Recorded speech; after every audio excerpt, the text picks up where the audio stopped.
اعوذ باللہ من الشیطان الرجیم بسم اللہ الرحمن الرحیم۔ اللہ تبارک و تعالیٰ کے نام سے شروع جو بڑا مہربان اور نہایت رحم کرنے والا ہے۔ ایک ایسی قوم جس پر اللہ تبارک و تعالیٰ نے اپنا دردناک عذاب نازل فرمایا اور اس قوم کے تمام لوگوں کو بندر بنا دیا۔ اس قوم کے لوگ کون سا ایسا گناہ کرتے تھے جس کی وجہ سے اللہ تبارک و تعالیٰ نے ان پر دردناک عذاب نازل فرمایا، اور یہ لوگ بندر بننے کے بعد کتنی دیر زندہ رہے اور پھر ان کو کس قدر دردناک موت آئی۔ جب یہ لوگ بندر بن گئے تو یہ لوگ اپنے عزیز و اقارب کو دیکھ کر ان سے کیا کہتے تھے، اور کیا آج کے دور میں پائے جانے والے بندر اسی قوم کی نسل میں سے ہیں؟ ان تمام تر سوالات کے جوابات قرآن و حدیث کی روشنی میں آج کی اس ویڈیو میں ہم آپ کو بتائیں گے، لہذا آپ سے گزارش ہے کہ ہماری اس ویڈیو کو اینڈ تک ضرور دیکھیے گا۔ انسانوں کے بندر بننے کی ابتدا حضرت داؤد علیہ السلام کے دور سے ہوئی۔ اس واقعے کا پس منظر کچھ یوں ہے۔ حضرت داؤد علیہ السلام اور ان کی قوم سمندر کے کنارے ایلا نامی گاؤں میں رہتے تھے، اور ان کی تعداد 70,000 کے قریب تھی۔ یہ قوم بڑی ہی خوشحال تھی اور اللہ تبارک و تعالیٰ کی فرما بردار قوم تھی۔ اس قوم کو اللہ تبارک و تعالیٰ نے بے شمار نعمتوں سے نوازا تھا۔ ہر طرف سرسبز و شاداب باغات اور ہر طرف ہریالی ہی ہریالی تھی، اور اللہ تبارک و تعالیٰ کی بے پناہ کرم نوازی تھی۔ یہ لوگ اپنی اس زندگی میں بہت ہی خوش تھے۔ حضرت داؤد علیہ السلام کی قوم چونکہ سمندر کے کنارے رہتی تھی تو اللہ تبارک و تعالیٰ کا ان پر یہ خاص کرم تھا کہ سمندر کے اس کنارے پر بے پناہ مچھلیاں آتی تھیں جن کا یہ لوگ کاروبار کرتے تھے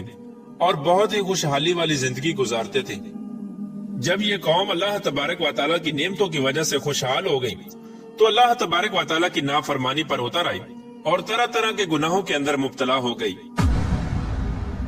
اور پھر ایک دن اللہ تبارک و تعالیٰ نے اس قوم کا امتحان لینے کا ارادہ کیا اور حضرت داؤد علیہ السلام کو وحی بھیجی کہ اپنی قوم سے کہہ دیں کہ وہ سنیچر کے دن یعنی ہفتے والے دن مچھلی کا شکار کرنا بند کر دیں۔ اس طرح اللہ تبارک و تعالیٰ نے حضرت داؤد علیہ السلام کی قوم پر ہفتے والے دن مچھلیوں کا شکار حرام فرما دیا، اور پھر یہاں سے اس قوم کی بربادی شروع ہو گئی۔ حضرت داؤد علیہ السلام نے اپنی قوم کو بتایا کہ اللہ تبارک و تعالیٰ نے ہفتے والے دن مچھلیوں کے شکار کو حرام قرار دے دیا ہے، تو وہ لوگ بہت ہی زیادہ پریشان ہو گئے اور ساری قوم سر جوڑ کر بیٹھ گئی، کیونکہ ہفتے کا دن ہی وہ دن تھا جس میں مچھلیاں وافر مقدار میں آتی تھیں اور خود بخود کنارے پر آ جاتی تھی، اور باقی دن ایسے تھے کہ بہت کم اور نہ ہونے کے برابر مچھلیاں پکڑی جاتی تھی۔ اس قوم کا گزر بسر چونکہ مچھلیوں کے شکار پر تھا، اس وجہ سے اللہ تبارک و تعالیٰ کا یہ حکم سن کر یہ قوم پریشان ہو گئی۔ یہ نہیں جانتے تھے کہ اللہ تبارک و تعالیٰ کی طرف سے یہ ایک آزمائش ہے۔ پھر ایک دن شیطان نے ان کو وسوسہ ڈالا کہ سمندر سے نالیاں نکال کر خشکی میں بڑے بڑے حوض بنا لیے جائیں۔ جب ہفتے والے دن مچھلیاں آئیں گی تو وہ نالیوں سے ہو کر ان بڑے بڑے حوضوں میں آ جائیں گی، اور اس طرح پھر ان نالیوں کا منہ بند کر دیا جائے، اور پھر اگلے دن یعنی اتوار والے دن ان کو پکڑ لیا جائے۔ شیطان نے اس قوم کے لوگوں کو ورگلایا کہ اس طرح ہم ہفتے والے دن شکار سے بھی بچ جائیں گے اور مچھلیاں بھی ہاتھ آ جائیں گی اور وہ بھی پکڑی جائیں گی۔ بہت سے لوگوں کو یہ ہلا بازی اچھی لگی اور انہوں نے ایسا کرنا شروع کر دیا اور سمندر سے چھوٹی چھوٹی نالیاں نکال کر بڑے بڑے حوضوں میں ڈال دی، جس کے ذریعے وافر مقدار میں مچھلیاں ان حوضوں میں داخل ہو جاتی۔ اس قوم کے بدبخت لوگوں کو شیطان کا یہ ہلا بہت پسند آیا، لیکن اس قوم نے یہ نہ سوچا کہ جب مچھلیاں سمندر سے حوض میں آ کر قید ہو گئی تو پھر مچھلیوں کا شکار ہی ہو گیا، اس لیے یہ شکار بھی ہفتے والے دن ہی قرار پایا جو اللہ تبارک و تعالیٰ نے حرام قرار دیا تھا۔ اس موقع پر یہودیوں کے 3 گروہ ہو گئے۔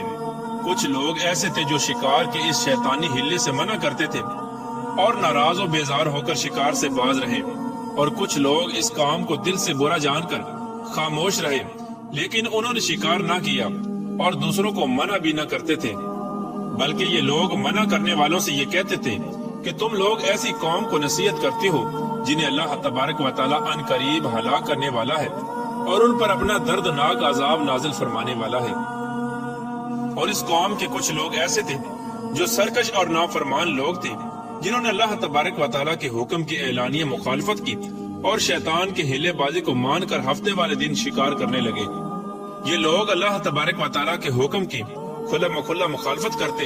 اور ہفتے والے دن مچھلیوں کا شکار کر کے ان کو کھایا کرتے اور بیچا کرتے۔ پیارے دوستو، حضرت داؤد علیہ السلام کی قوم کے 1200 ایسے نافرمان افراد تھے جو منع کرنے کے باوجود بھی ہفتے کو ان نالیوں کے ذریعے شکار کرتے رہے۔ حضرت داؤد علیہ السلام نے ان 1200 نافرمانوں کو اللہ تبارک و تعالیٰ کے عذاب سے ڈرایا کہ وہ اللہ تبارک و تعالیٰ کی اس نافرمانی سے باز آ جائیں، لیکن وہ لوگ باز نہ آئے اور کھلے عام شکار کرنے لگے۔ چنانچہ وہ لوگ جو اس بات کو برا جانتے تھے، ان لوگوں نے اپنے اور ان نافرمانوں کے درمیان ایک دیوار کھڑی کر دی، جس کی ایک طرف وہ 1200 نافرمان رہتے تھے اور دوسری طرف وہ لوگ تھے جو شکار سے باز رہے۔ حضرت داؤد علیہ السلام نے اپنی اس قوم کے نافرمانوں کو بارہا سمجھایا،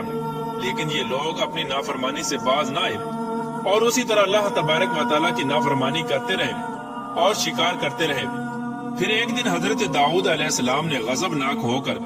شکار کرنے والوں پر لعنت فرما دی۔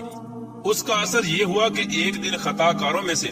کوئی بھی اپنے گھر سے باہر نہ نکلا۔ یہ منظر دیکھ کر کچھ لوگ ان کی دیواروں پر چڑھ گئے تاکہ معلوم ہو سکے کہ وہ لوگ کس حال میں ہیں۔ جب ان لوگوں نے ان نافرمانوں کو دیکھا تو وہ سب کے سب بندر کی صورت میں مسخ ہو چکے تھے۔ اللہ تبارک و تعالیٰ نے ان کی نافرمانی کی وجہ سے ان پر اپنا دردناک عذاب نازل فرمایا اور ان کو انسانوں سے بندر بنا دیا۔ جب لوگ ان مجرموں کا دروازہ کھول کر ان کے گھر میں داخل ہوئے تو وہ بندر اپنے رشتہ داروں کو پہچانتے تھے اور ان کے پاس آ کر ان کے کپڑوں کو سونگتے تھے اور زاروں کی تار روتے تھے، لیکن وہ کچھ بول نہ سکتے تھے۔ اللہ تبارک و تعالیٰ کے ان نافرمان بندر بن جانے والے لوگوں کی تعداد 12,000 تھی۔ ان 12,000 لوگوں نے اللہ تبارک و تعالیٰ کی نافرمانی کی اور اللہ تبارک و تعالیٰ نے ان کو بندر بنا دیا، جس طرح کہ اللہ تبارک و تعالیٰ سورہ بقرہ میں ارشاد فرماتا ہے، اور بے شک ضرور تمہیں معلوم ہے تم میں کہ وہ جنہوں نے ہفتے میں سرکشی کی تو ہم نے ان سے فرمایا کہ ہو جاؤ بندر دودکارے ہوئے۔ اس طرح حضرت داؤد علیہ السلام کی قوم کے 12,000 نافرمان بندر بن گئے۔ یہ لوگ 3 دن تک زندہ رہے اور اس دوران یہ کچھ نہ کھا سکتے تھے اور نہ ہی پی سکتے تھے، بلکہ یوں ہی بھوکے پیاسے سب کے سب ہلاک ہو گئے اور 3 دن کے اندر سب کے سب مارے گئے۔ اور وہ لوگ جو ان نافرمانوں کو اللہ تبارک و تعالیٰ کی اس نافرمانی سے منع کرتے تھے، اللہ تبارک و تعالیٰ نے ان کو اس عذاب سے سلامت رکھا، اور وہ لوگ جو اس شکار کو برا جان کر خاموش رہتے تھے، اللہ تبارک و تعالیٰ نے ان کو بھی اس عذاب سے سلامت رکھا۔ پیارے دوستو، اب بات کرتے ہیں کہ آج کے دور کے بندروں میں سے کیا کوئی بندر ان کی نسل میں سے بھی موجود ہے، یا آج کے دور میں پائے جانے والے بندر انہی بندروں کی نسل میں سے ہیں؟ اس کے متعلق روایات میں آتا ہے کہ حضرت عبداللہ بن مسعود رضی اللہ تعالیٰ عنہ سے روایت ہے کہ حضور پاک صلی اللہ تعالیٰ علیہ وآلہ وسلم سے کسی نے سوال کیا کہ آج کے بندر کیا حضرت داؤد علیہ السلام کی قوم سے ہیں؟ تو حضور نبی کریم رؤوف الرحیم صلی اللہ تعالیٰ علیہ وآلہ وسلم نے ارشاد فرمایا کہ اللہ تبارک و تعالیٰ جس قوم پر عذاب بھیجتا ہے یا ان کی شکلوں کو مسخ کرتا ہے تو یہ عذاب انہی پر ہوتا ہے جن پر وہ عذاب نازل ہوا تھا، اور اس کے بعد اللہ تبارک و تعالیٰ ان لوگوں کو ہلاک کر دیتا ہے اور ان کی آگے نسل نہیں بڑھتی۔ اس لیے یہ بات غلط ہے کہ کچھ لوگ یہ سوچتے ہیں کہ آج کے بندروں میں بھی حضرت داؤد علیہ السلام کی قوم کے بندر بننے والوں کی نسل موجود ہے۔ ایسا کچھ بھی نہیں ہے۔ وہ لوگ صرف اور صرف 3 دن زندہ رہے اور اس کے بعد سب کے سب ہلاک ہو گئے، اور اللہ تبارک و تعالیٰ نے اس قوم کے نافرمانوں کو صفحہ ہستی سے مٹا دیا۔